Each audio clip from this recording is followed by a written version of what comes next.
Well, hello y'all again. This is, of course, the Brian's Bus Adventure. And I don't know if I've mentioned it before, but there was a saga of the Michigan Lights. I guess that's what they call the Michigan Lights, the 3 up on top in the front and the 3 up on top in the back. And I've been kind of trying to figure out where the heck the wiring was for this thing because they weren't working. Still am trying to find out where the side marker lighting is, but yesterday I kind of figured it out. I'll be back and show you. Okay, I'm back.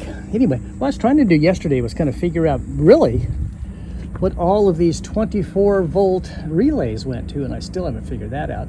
But while I was just looking around, I thought, well, what the heck? And I looked up here, and lo and behold, I found this wire here was really rotten and disconnected. And so I put some connectors on it, and guess what? Can you see that? I don't know if you can see that or not. But guess what? I now have rear Michigan lights.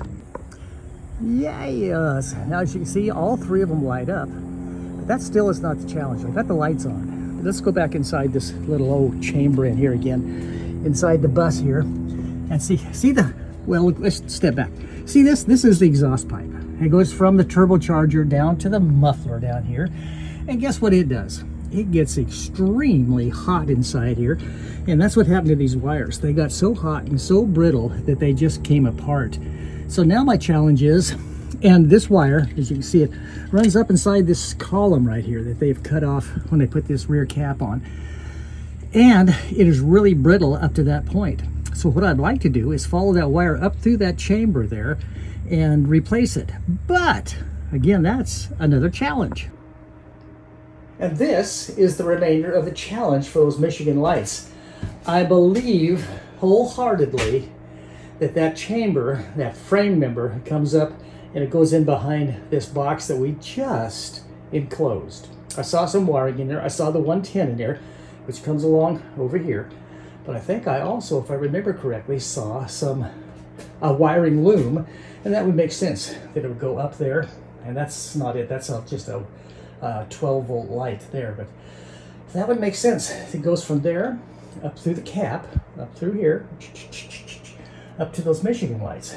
So now, after all the work of putting that on there, I've got to take that back off.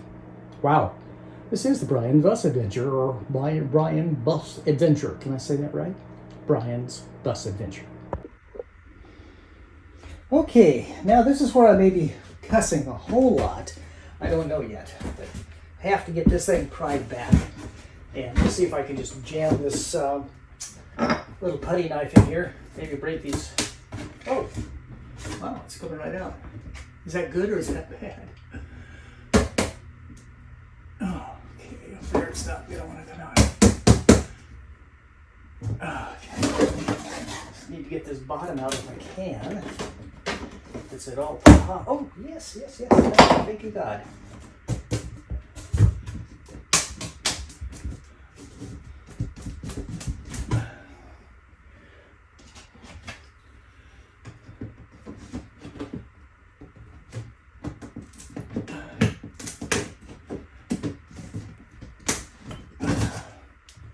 Well, what I'm going to do now, I'm going to go get my light and see if it really is in there. Excuse me just a second.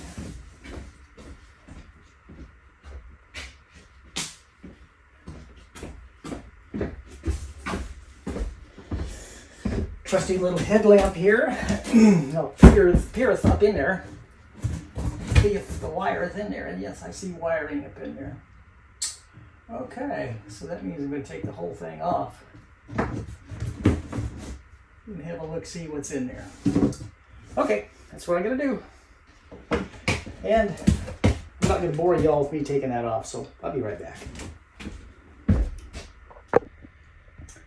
Okay, I did get it off. I said, well, I didn't even break it. And that's what surprises me. So let me get all this heater out of the way. I don't know why that heater's in here now. I mean, it was great in the wintertime. That thing really kicks out some heat. But this, I think, is what I'm looking for back here. Now that I get back here, I don't see it. It's under here. That's, oops, there we go. I thought it was under here, but that's the old CB radio. What's up here? This is probably it right here. Yeah, that's probably it right there. But how do I get to it? It goes up on the inside here. I can't see in there. Can you guys see in there? Can't see where it goes. So I'm going to have to strip back some of this covering and see if there's a red and a yellow wire that goes inside there. Here somebody had a extra 210 set here. Took that off. Well, it's going to have to get some light in there and see what's going on. Okay, y'all. Continuing on with this wire saga. Got the old trusty blade out here and kind of pulled the sheathing back on this wire. And this is what I found. I found a yellow with a black stripe and then a black wire. And I really think that is the correct wiring for that. So then that would probably feed back, let me back up here again. Feed back up through here and down this post all the way down to the engine. And if I could just get something to go up that post to the top, I have a wire chase thing that I think I can stick up in there. We're going to find out. See if that will come out all the way to the bottom. Even if I can get it to this hole right here, that would be good, because I could repair that wiring that's down there that's so brittle.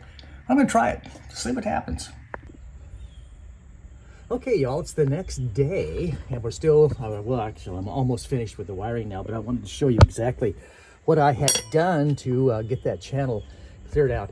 I didn't know what was going on here, so I took this rod, and just started going up inside it, up and down and up and down, and finally got it all cleared out. There was just a bunch of dirt and stuff, but you can see all that down here that's come out of it. And it finally opened that channel up, and I was able to take my wire feed, which is a big fiberglass rod, or a small, really small round fiberglass rod, push down through there and grab a piece of twine that I had, pull the twine back up, and then go back up inside, which I'll show you, and I pull this wire back down. And now I can replace all of that bad wiring that's there with the clips and everything on it, and have new wiring that's not brittle, and it will work with those Michigan lights really, really well. Maybe you can see down in there all the crap that came out of that channel up there. It was just absolutely full of stuff. I don't know how it even got in there, how anything would get in there, but again, that was full, and I'll show you on the inside what I've done. Okay, we're back inside the bus now, and this is what had happened in here.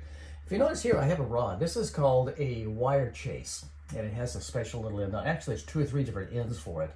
This one here just has a hole in it, and there's one that has a big hook on it that you can thread in and out of the end of this thing.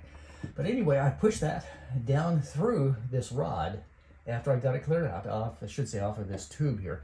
After I got it cleared off, I had a piece of twine stuck on it, tied into the end of this, and then I pulled that piece of twine up through, and then came down with my spool of wire, and with the twine attached to the end of the wire, and pulled it all the way back down through. Now, as you can see, there's a black wire here, and there's also a yellow wire here.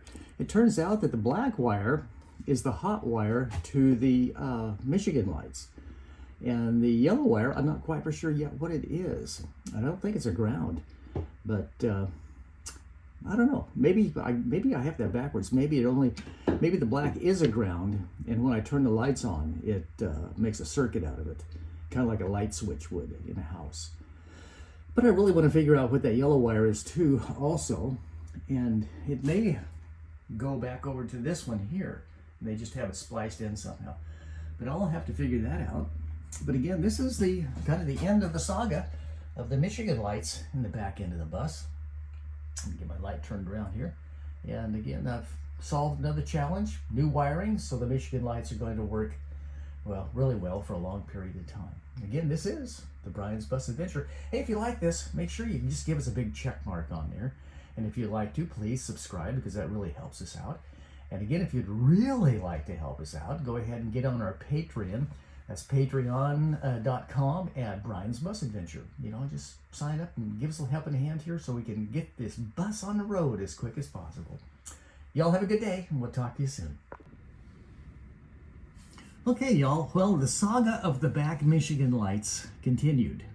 I do mean continued. I hope this is the last chapter of this.